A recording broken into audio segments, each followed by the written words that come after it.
Finance Committee will come to order for today, Wednesday, May 19th. Before we go into the agenda, I'd like to entertain a motion to modify our current agenda to add a presentation, and it's currently listed in the behind discussion item number 2. I'd like to move that to the very beginning of our agenda, and I'll entertain a motion to do so, please. Motion, and I hear a second. Second, any discussion? All in favor? Motion carries 3-0. So we'll move item 2 from discussion up to the beginning of our agenda prior to approvals.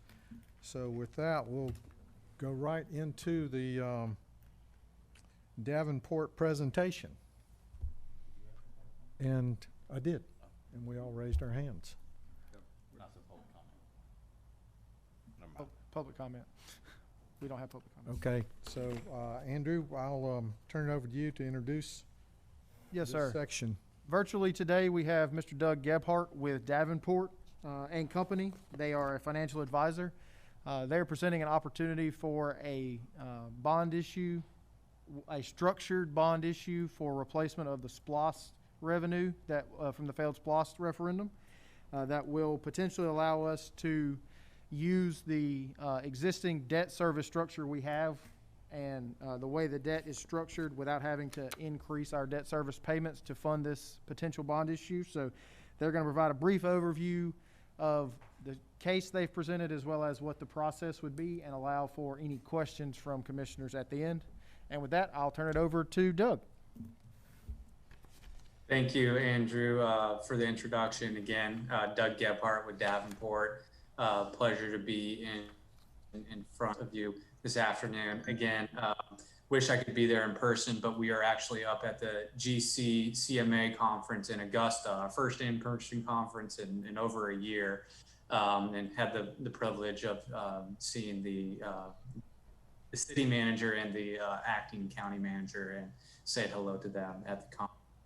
My partner, Courtney Rogers, who you guys may know, sends his condolences. He couldn't be here today, but he's doing his civic duty and getting his second COVID vaccine shot today. I was planning on sharing my screen, but it looks like the host won't let me do that. But I'm happy just to walk through the presentation today to do that instead. If you would flip your presentations to page 2 of the attached, is it just a brief market overview? As you may see, is that the long-term interest rates, while you may have heard that rates are going up on the long end of the yield curve, the reality is that when looking on the left-hand side of the page, historic lows are continuing to remain. There was a brief disruption due to the market due to COVID, but this is a 20-year tax-exempt rate for a AAA entity, assuming a 5 coupon, and that's south of 1.5% at this point. If you flip to the next page, page 3 of the presentation, you can see that this is the tax-exempt interest rates going back to January of 2020. Again, there was little market disruption due to the COVID-19 pandemic, and that was largely due to liquidity. But you can see there in the dark green bottom that short-term rates have remained low, largely due to the Fed keeping their overnight rates at or near historic low levels. There's been a little bit of increase on the long end, but generally speaking, rates are continuing to remain favorable for borrowers such as the commission. So with that, I'll flip in the interest of time, go to page 5 of our presentation. So we presented staff with a number of scenarios, and these were the ones that I think resonated the most. And so what we've done here is listed our key assumptions, a $15 million project fund, and we called it a wrapped debt service structure, which will make more sense on the next page. We did a 30-year amortization rates as of about a month ago, a 10-year call date and closing cost. Obviously, now that we're moving close, June 1 is not a realistic closing, so that'll need to be adjusted. But overall, everything can largely remain the same. So flipping to page 6 of the presentation is the debt service schedule. So what we did here, you can see there in fiscal years 22 and 23. As we well know, the budget was presented at the last meeting and didn't include, any debt service for this potential 15 million shortfall due to the gap in funding. And so what we've done actually is what's called capitalized interest. So you're increasing the borrowing amount by roughly, in this case, $350,000, so almost $700,000, such that you're borrowing funds, and those funds are going to be used to service the debt. And we did this in fiscal years 22 and 2023. Then you can basically a minimal principal structure right around $390,000 a year going out to 2035, and then a level debt service structure thereafter, right around 1.15 million until the 30-year final maturity. So you may ask yourself, why would we do this type of structure? And the answer is, if you flip to the following page, you have your combined debt service on page 7. A lot of numbers there, but I think page 8, if you flip there, it's a graph, I think really tells the story. So the dark green bars is the Commission's existing debt service for the revenue bonds. This does not account for any debt associated with any of the GFA notes, but you can see it's right around just under $3 million, and that's that blue line going across the screen. And there's a nice little drop off there in 2024. So by capitalizing the interest in 22 and 23, you're not having to come up out of your budget to make those debt service payments. And essentially what's happening in that light green line, you can see the new debt service for this $15 million borrowing basically takes you right up to that line, such that your debt service that you're currently budgeting for your revenue bonds remains the same. So your budget doesn't change for revenue bond debt service payments through that year. So your budget remains the same. You're able to fund the 15 million and proceed without any sort of budgetary impacts on that. The next case we did was we call it 2B. We know 30 years is a long time to have debt outstanding, but that's kind of typical for utility stuff. But what we wanted to do is do a little bit more a shorter term, reduce the amount of interest that you're going to get paid, and come up with a little bit of a structuring case. And I'm actually going to skip all the way forward to page 13 of our presentation, which is sort of the graphically what it looks like. So in this case, what we did, instead of amortizing all the way out 30 years, 51, you can see the light green here now sort of ramps down, allowing for future capacity, roughly 18 years from now in 15 years from now in 2036. And so the orange is the option, the prior option, that orange line, you can see the debt service. So it doesn't drop off as quickly, but you're paying it off faster, you have less interest, and you're building in that future capacity. So that, maybe I'll pause for a second if there's any questions on the structure before I get into the mechanics of a public bond sale and the potential timeline, or if that Mr. Burrows would like to add. Andrew, where's the GFA loan's not shown on this? The GFA loan is paid for out of the R&R funds. When we got those GFA loans, it would be paid for out of R&R and not out of the traditional debt service line item. So that is budgeted in another location currently. So if the interest rates are so great right now, I mean, is there an option or consideration of refinancing the dark green as well with the? Doug, did you hear that?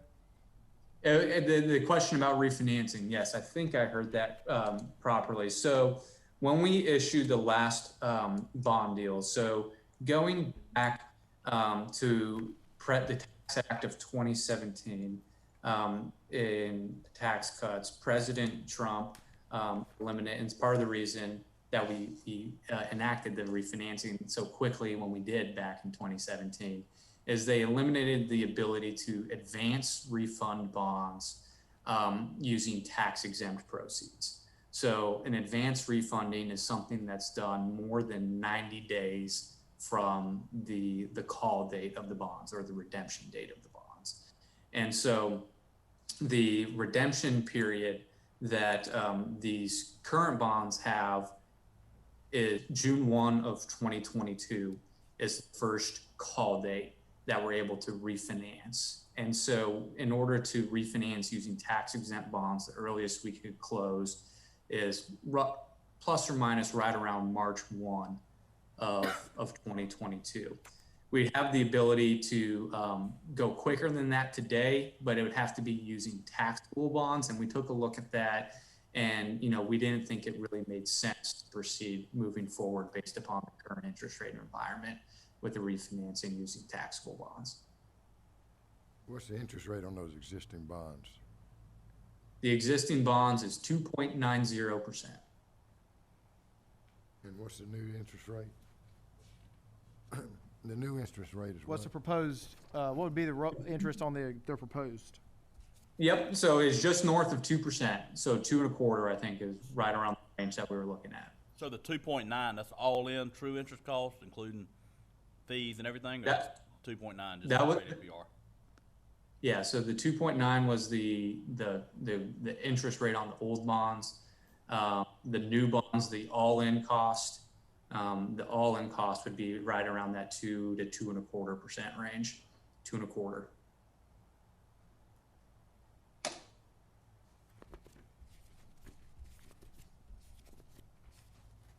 And that's run as of market as of today. Obviously, if rates change up or down one way or the other, that obviously can be influenced. We're sort of dependent on market conditions at that time, but that's what we assumed in this particular case. What do you think our bond rating's gonna be? The bond rating, yeah, so the bond rating, we don't currently have a bond rating. When the bond was last rated, it was in the AA3 category from Moody's, so it's in the AA category. And since then, the commissions and finances have only improved from there, so we would still expect to maintain a rating in that AA category. So looking ahead at the page 16 and about how long this process would take, so we're looking at basically a 6 to 7 month time frame from when we, as a commission, should choose to approve to move ahead, and then at the point when the closing would occur for the funding. Sorry, that's not meant to be cumulative. That's supposed to be approximately 3 months out. Okay, So I got it. if we were to do that, it'd be roughly, if you were to tell us to move forward at a next committee or commission meeting date, the market sale can be done between 60 and 90 days, realistically. Okay, thank you. And this today's just a discussion. I mean, Just for discussion purposes. you're not planning on putting this on agenda tomorrow for No. voting? I wanted to get feedback before we decided to ask for approval. What this does, if I can try to encapsulate my thoughts into what we want to do, for a $15 million project list that we set priorities on, significant enough to ask for SPLOST funding, is this allows us to keep those projects on track and not increase the rates to our ratepayers because we've wrapped it into the other debts such that our debt service requirements do not increase. And it gives us, in my view, financial flexibility to keep those construction projects on track, maintain those priorities, and basically at no immediate cost in rates increases. That's correct. We had looked at a couple of options of if we chose to increase rates to fund this basically on cash, and that would have increased our rates 1 to 2% just to fund those projects.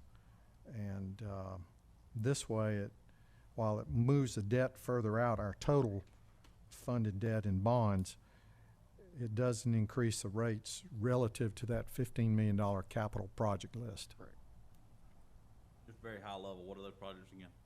Projects, Dunbar Creek rehab, transite water main replacements on the mainland, some CIPP work on both the mainland and the island, community road, water and sewer extension, and then ARCO water and sewer extension.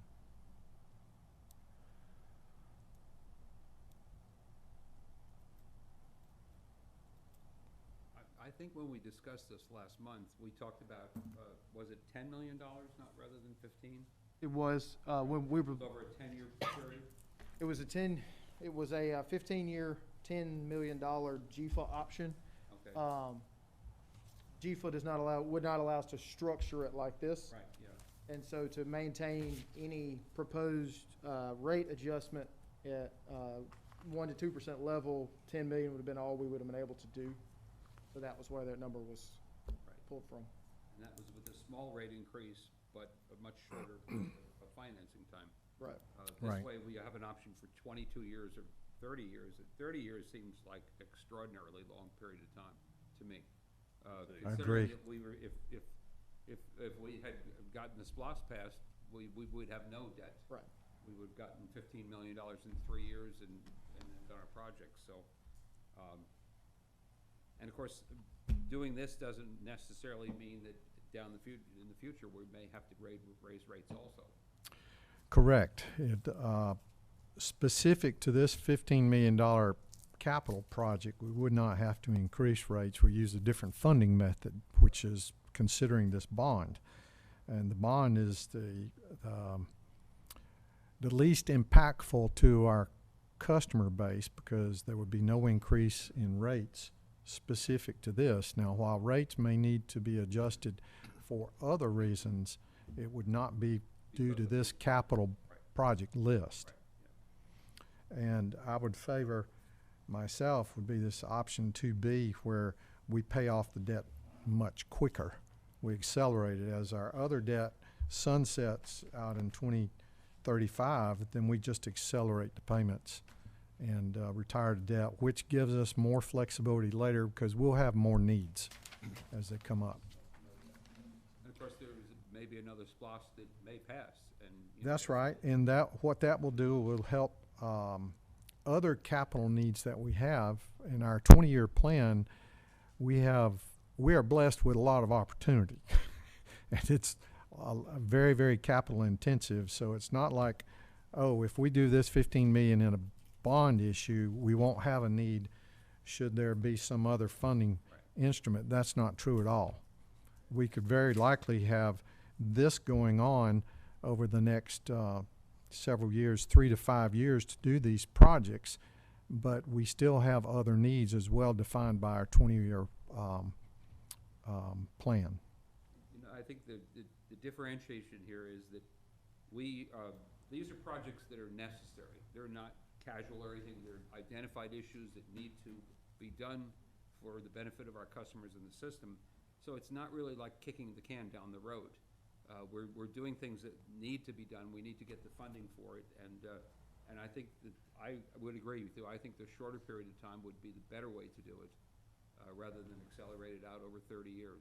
Yep, well said. And I guess our ratepayers are kind of getting a break, and we're getting the things done that need to be done for the utility. Other thoughts or comments? questions, will we be purchasing insurance on this? Can you repeat the question? Will we be having insurance to get a better a better rate?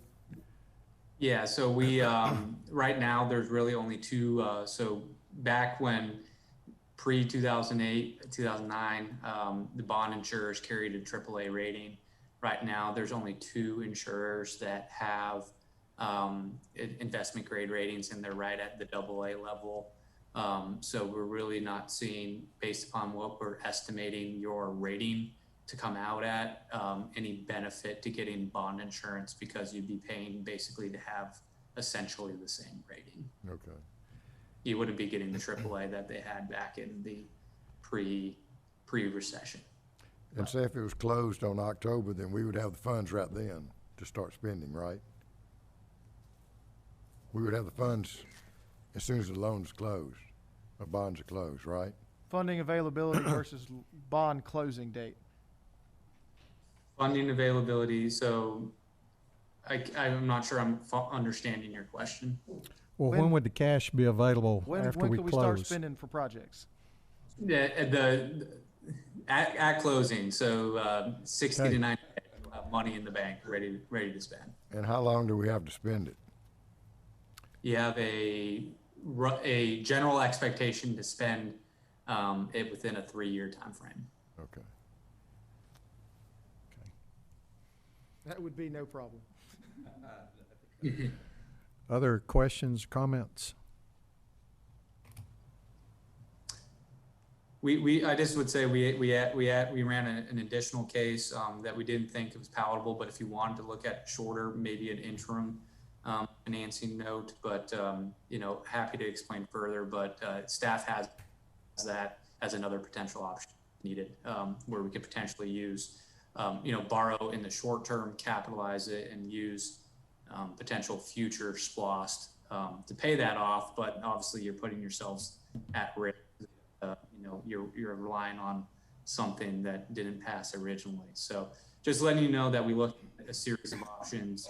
We picked two today to show you, but we'd happy to go back to the drawing board if there's something that's more palatable to go. If we want to look at just a straight 15-year, or perhaps different cases, we're able to fine tune our structuring that is most palatable to the commission wants and needs. Okay, thank you very much. Appreciate your time you've taken with us and the explanation and the presentation. It's been very informative. Thanks again. Appreciate your time. Thank you. Okay. Thank you, Doug. All right, we'll move back to our regular agenda, and that's the approval agenda. And we have item 1, which is the minutes for the meeting of April 14th, 2021.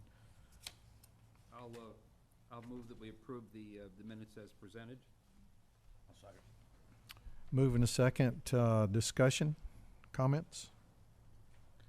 Hearing none, show of hands, please. Pass 3-0.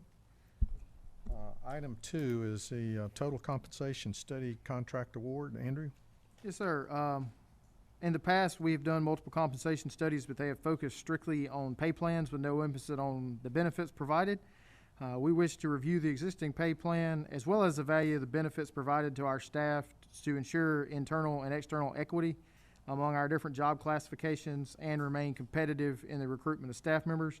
We're also going to be examining the exempt or non-exempt Fair Labor Standards Act status for each of our job classifications. We went out for a proposal and received 3 back. Team reviewed the proposals, and the highest scoring proposal was submitted by Evergreen Solutions. Cost for Evergreen Solutions is $24,500 of the 3 proposals. This was the lowest cost. The highest cost one was $76,510. We have reviewed their project plan, the experience and qualifications, their proposed scheduling, and the pricing as part of the RFP proposal. This would be a 120-day contract to complete upon contract signing. Okay, the chair. Middle proposal. The middle proposal was 36 or 37. All right. I know Gallagher, they do a thorough job, but that is a big spread. Gallagher, yes, they were the 76. Yeah, I figured that by your pricing. Chair will entertain a motion. I'll move that the Finance Committee recommend awarding a contract for the 2021 total compensation study to Evergreen Solutions, Inc. in the amount of $24,500. I'll second, but I definitely have some questions before we vote. Motion and a second. Comments? Yeah, so, Andrew, just walk us through, I mean, when you talk about experience and qualifications and project methodology and philosophy, can't talk. What were y'all looking for there? Well, I'll tell you the strengths we felt the high scoring proposal had. Evergreen has extensive work in the state of Georgia and in the southeast with water utilities, specific water utilities. Of course, the other ones have experience with water utilities in cities as well, but Evergreen seemed to have the most experience in water utilities. Project plan, Evergreen has proposed they will provide surveys to all employees. It'll be an electronic survey through a system where we can record that, where they will state what they consider their job status to be as far as the skills that they use. The supervisors will get an opportunity to say for each position they won't get to review what the employee said, but they will provide their opinion on the matter, and then those will be melded together. And then they'll Personal interview, you said? there'll be personal surveys. It won't be in person. There'll be over a survey period to do that. And then once those are received and they get everything lined up from a project plan, they'll also consider external opportunities, whether it's public or private, that are considered in the same competition as we are for employees. And we will get to review the list of other utilities or cities that are being used for approval before we do that, and then they will provide that back to us, the survey at the end. And they also spent the most time in their packet mentioning the value of the benefit package associated with it. Some of the other ones mentioned more of a, they'll tell you what they think on the benefit package, but that was not what they considered to be part of a compensation study, so. What, so you mentioned like the staff interviews and all. I mean, they're looking at also the written job descriptions. Yes, they will be reviewing every job description. We're also looking where we can consolidate multiple descriptions into one job classification. So they will get a copy of all of our existing job descriptions to review. And then every staff member doesn't have to fill out the survey for what their job entails, but certainly they would be recommended to fill that out. Sure. Well, that's what I was just thinking to recommend. It makes sense to me that if, you know, I mean, if you got 6 team members in one job description and they're all one job title, you know, we obviously can't grade this team member different than this team Right. member. They need to make sure that the position is graded. Absolutely. But, you know, I would ask that, you know, within reason that, you know, somebody at the senior level of the organization look at the job descriptions too and make sure that they're, you know, high level accurate at least, not necessarily exact Absolutely. responsibilities, but accurate, because I mean, you know, what I wouldn't want is somebody to inflate a job description so that they make it sound better than it really is, but also wouldn't want somebody who's just, that's not their core competency, writing job descriptions, to write a job description that's overly simplified and somebody doesn't get credit for all the work they're doing. And right, that's where that superintendent and supervisor rating comes in, as well as a comparative note to see, for lack of a better term, someone is trying to do a very good sales job on their position versus what the supervisor thinks, and then trying to see which one of those is more appropriate. How many job descriptions do you think we have? We have 69 job descriptions. Really? I think a handful of those can probably be combined. Yeah. And it might even make sense for, you know, you and LaDonna to divide them, that's up to you, but divide them up and take a few minutes on each one and just make sure it's not something, you know, not rewrite them by any means, but make sure there's not something just glaring. Right, absolutely. So the people that do our HR, are they gonna be involved in this? Oh, yes, they will be heavily involved in Okay, that's this. what I was wondering, where they fit into the whole process. Yes, yes, and they have been made aware of that. Okay. Any additional comments or questions? Okay, I'll call for the vote. All those in favor? It passes I do 3-0. have one other question, if you don't mind. I know we already voted on it, but it won't take 2 seconds. Are they looking specifically at, I mean, obviously our benefits package has changed considerably. So, you know, when they're looking at that benefits package, how are they going to, you know, kind of look at that difference, for lack of a better term, and the people who grandfathered in and those who aren't? We didn't have any specific language in there, but of course, we can discuss that at a kickoff meeting with them to make sure that's being done in a manner that's most beneficial. I mean, if they, you know, so it's kind of, you know, Right. one or the other. If you look at it before, and they grade everything based off of that, the new people, Yes. it might not be attractive to them. Absolutely. You know, a lot of our benefits, frankly, is in the pension. I mean, we got a, Right. you know, we got a really nice pension package. So, but that's gone away to some extent. So if somebody new comes in and is looking straight at the hourly rate, and they don't have the benefit of that pension package, then we might not be able to recruit as easy as Absolutely. we think we can. Conversely, if they're looking at the new benefit package, the people who are in the old benefit Could get package are inflated. So right, we absolutely. need to consider that, and I don't know how to approach it, but Very good point. Sure, Evergreen Make sure does. we consider that. We're good? Thank you. All right, let's move to item 3. This is the ATS change order number 1. The Facilities Committee reviewed this at the last meeting, and so, can you just give us a very high level on this one? Yes, sir. At the last meeting, we discussed we would need a budget adjustment from GEMA in order to facilitate the installation of 22 transfer switches. We did get a budget adjustment, but we got a budget adjustment to fund 10 instead of 22. So we have prioritized those 10 based off of existing needs, as well as prior storm issues. So the 10 that were selected, this 85% reimbursement, total cost would be $324,507. After reimbursement, our share of the cost will be $48,676.05. The other 12 installations can be considered for additional funding from FEMA and GEMA following January 1st coming up, and they have at least a guarantee that they will be considered. They haven't guaranteed they will be funded, but they will be under consideration. So, Okay. Chair will entertain a motion. I'll move that the Finance Committee recommend approving change order number 1 to the automatic transfer switch installation project for the installation of 10 automatic transfer switches to Y Delta Incorporated in the amount of $324,507. Have a motion, is there a second? sure, yeah. Motion and a second, discussion? Andrew, I hadn't looked at this very long before just now, but it looks like a lot of these are just, they're kind of going off a unit price for the bid. that's correct. I would have thought there'd been a big variability in, you know, When the electrical engineer looked at this, they tried to select common sizes, if possible, for many of these, rather than having, a 40 here, a 50 here. They went with a 50 horsepower, 50 kW switch everywhere at those locations. So that was why these were all the same cost, because they're essentially the same size switches at most of these locations. from a labor perspective, I thought it'd be grossly different, you know, where you're able to mount them, and amount of conduit, amount of wire, amount of labor, amount of time.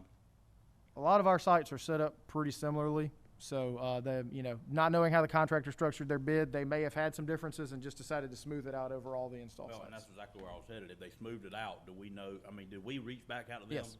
And not just take theirs and unitize it down to 10? We took theirs, we reached back out to them, and they confirmed that the pricing would be the same. Okay, that's what I was, okay. I was making sure we didn't make an assumption Right.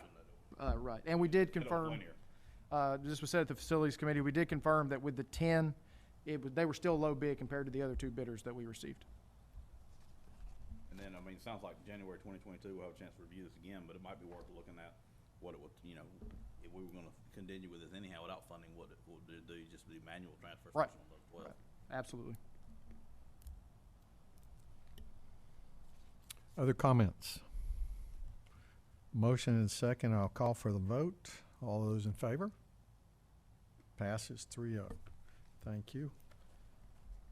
Move to item 4, that's the Audit Services contract. Thank you, Mr. Chairman. Staff issued a request for proposal for auditing services back on March 19th. Proposals were due on April the 20th. We had originally issued 28 firms the RFP in the addendum number 1. Of those 28 firms, unfortunately, 27 chose not to submit a bid. So we did follow up with those 27 forms and requested that they complete a non-bidder form for us so we would know the circumstances surrounding their choice not to submit a bid to us. Of those 27, 4 returned their non-bidder form. The reasons they provided were, one was too far away as far as the site was concerned. The other had not only a management change, but some COVID impacts to their firm. Another said they didn't have enough current staffing to support another audit client. And the final said that timing was not ideal. So we did have one responsive bid. That bidder was Malden and Jenkins. Malden and Jenkins is the firm that's currently performing those audits for us. They would start with fiscal year ended June 30th, 2021, with 1 contract year and 2 one-year options at the price of $19,900, which is their current rate. I move that the Finance Committee recommend the full commission approve the contract of 1 year with 2 one-year options with Malden Jenkins CPAs for annual audit service in the amount of $19,900 a year. I'll second the motion. Comments or questions? Hearing none, I'll call for a vote. Those in favor? Passes. Thank you very much. Thank you, Mr. Chairman. And then final leak approval is item number 5. Yes, sir. This one barely squeaked over the $2,000 leak adjustment mark that requires your approval. If you'll recall, we did a leak adjustment for the county last month, so I guess the city decided they needed to have a leak too. However, at the Roosevelt Lawrence Youth Center, there was a bit of a leak, and they've submitted all the paperwork here. It has went back down. As you can see on that graph there doesn't appear to be a lot of lines because they typically don't use a whole lot of water. They use about 2,400 gallons of water a month at that location, and they used 180,000 gallons one month and 140,000 gallons the next month. City staff did repair. You'll see some invoices for purchases at Home Depot and Central Hardware for the work that was done there. They submitted this leak adjustment, and the calculated amount for the leak adjustment is $2,003.90. I'll move that the Finance Committee recommend the full commission approve the leak adjustment in the amount of $2,003.90 to the account of City of Brunswick as presented. Second. Motion and second. Any comments or questions? Hearing none, I'll call for the vote. All in favor? Passes 3-0. Thank you. Finally, we have the discussion item number 1, which is a financial statement for the month ending April 30th. Francis. Hello, Commissioners. We have our financial statements for April the 30th, 2021. First up, we have our balance sheet. If you go to current assets, we have cash and cash equivalents. That number is down, and I will explain that on the next statement. I wanted you to be aware. Our accounts receivable balance is up just a little. Customer receivables is up by $90,000. Tower receivables are up by $26,000, which is our monthly entry. We book an entry for tower receivables each month, and we get that check annually at the first quarter of the following year. If you move down to current liabilities, our accounts payable balance is $647,000, and that number fluctuates from month to month. Our accrued liabilities, if you'll remember last month, this credit balance had bumped over to a negative balance to debit balance because of a group insurance payable. That corrected itself on the first Friday in April. So now we're back to a standard credit balance of $31,751. On the next page, we have customer liabilities. Our customer deposits payable is holding at $2.5 million. Any questions on the balance sheet? But I have a question, Okay. on the bad debts, how long do we keep those on the books? I mean, at some point, they're gonna be uncollectible 120 days after final closeout. after final closeout, okay. If they have an active account, they're usually on a payment plan at that point because their account would have been disconnected. But if somebody has closed the account out and when we haven't been able to collect the debt after 120 days, we transfer to credit agency. We send it to collections? Yep. Okay. And if for some reason we get that back, it comes back on as bad debt recovery. But in our system, if anyone is in that status, if they try to open another account, obviously it pulls up automatically and, okay. Yep. That's correct. Thank you. Okay. I will note on the balance sheet, the construction in progress number went up quite a bit this month. So a lot of work going on out in the field. So Also, I will say the accounts payable balance also fluctuates by what date I get the invoice on the wastewater plant, a rehab job going on, so. On our supplemental schedule of cash balances, on our cash and cash equivalents, our cash balance for the revenue account is 1.4 million. We were at 3 million in March. So we had Gephart projects, 1,061,000 for the month of April. Those funds came out of the revenue account. We did submit a draw request in March that did not, in April, that did not get approved and deposited into our revenue account until to May.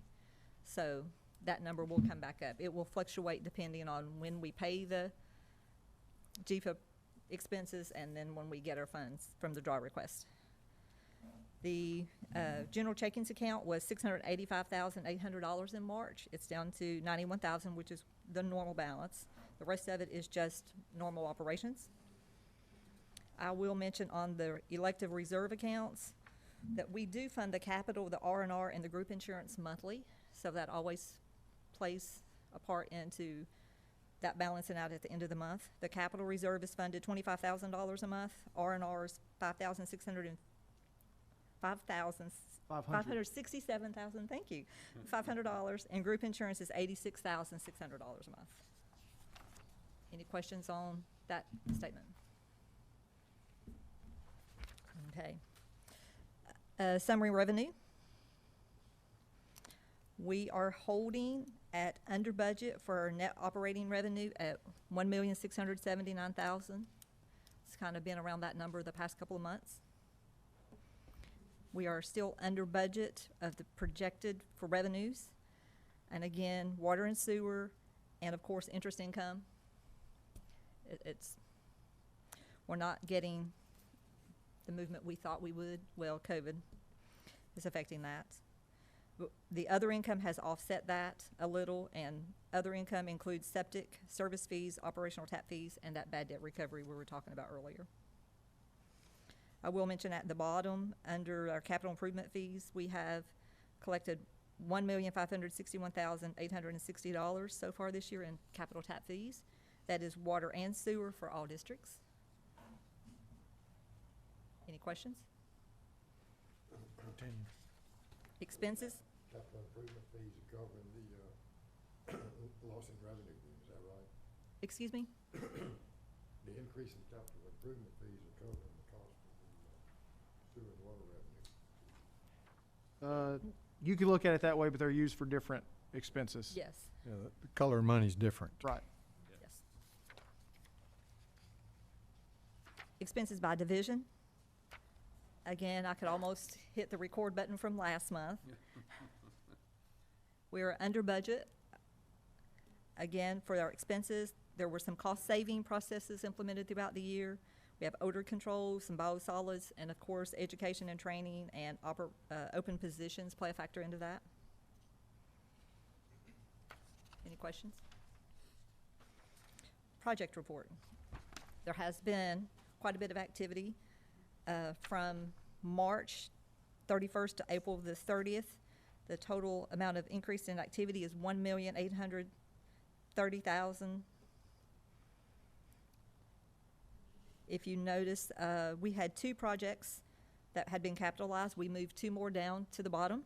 That total was, for increase in capitalized, is $924,500.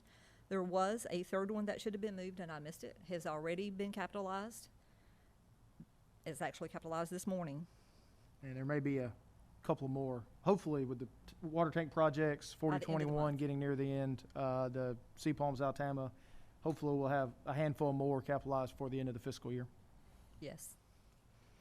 Project 906 is the 2019 water pollution rehab project. We had a Ruby Collins invoice for $561,000, which brings out part of that $1,061,000 decrease in the funds in the revenue account.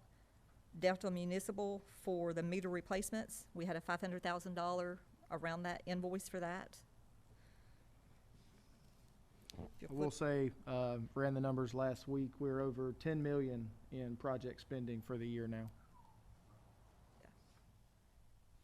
If you flip over to the second page of that, I will notice on the Gephart project expenses, the last entry there, that $3,546,990 that is actual expenses incurred. That's not the loan amount yet. There will always be a timing difference on what we post versus when we pay versus when we receive funds from a draw request. As of April the 30th, our draw request on the loan is actually $3,884. The other did not come in until May. GFA has a detailed review process, and it takes a little while for them to do that when we submit versus when they grant us the funds for our draw request. But on the bright side, we're getting extremely proficient in requesting our money back.